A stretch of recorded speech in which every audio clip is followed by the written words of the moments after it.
அனைவருக்கும் வணக்கம். நம்ம அரடா கணிதம் சேனலில் ஒரு 3 இலக்க எண்ணை இது குரூப் 2 எக்ஸாம் 2012 கிட்ட முக்கியமான கேள்வி பார்த்துக்கோங்க. இது ரொம்ப ரொம்ப முக்கியம். ரைட்டா? ஒரு 3 இலக்க எண்ணை மறுபடியும் பக்கத்தில் எழுதி ஒரு 6 இலக்க எண் உருவாக்கப்படுகிறது.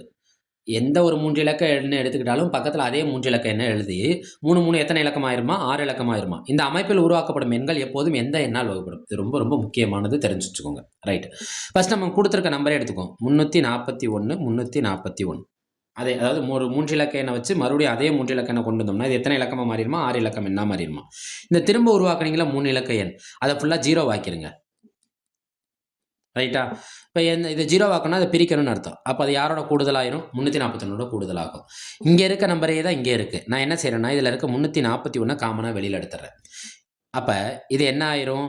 1 ஆயிரும். டோட்டலா 1 ஆயிரும். எத்தனை 0 ஆயிரும்? 3 0 ஆயிரும். இந்த 341 தான் வெளில வந்துருச்சா? அப்ப இங்க யார் இருக்கதா அர்த்தம்? 1 இருக்கதா அர்த்தம். இந்த 341 இது என்ன பண்ணிட்டு இருக்கு? பெருக்கிட்டு இருக்கு. 1001 கூட்டினா என்ன கிடைக்கும்? 1001. அவங்க என்ன கேள்வி கேட்டிருக்காங்க?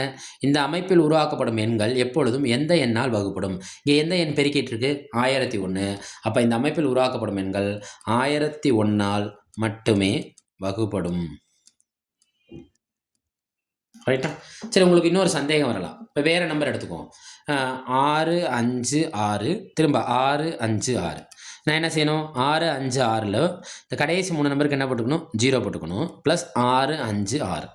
இந்த 6 5 6 நான் என்ன செஞ்சுக்கிறேன்னா காமனாக வெளில எடுத்துக்கிறேன். இதுக்கு பதிலாக 1 வந்துடும். 3 0.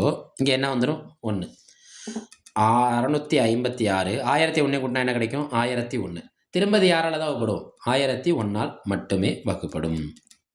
நீங்கள் எந்த ஒரு நம்பர் எடுத்து செக் பண்ணி பார்த்தாலும் அது எந்த நம்பரால் மட்டும்தான் வகுப்படும்? 1001. அவங்க கொடுத்துருக்க ஆப்ஷனில் ஆப்ஷன் எதை குறிக்கும்?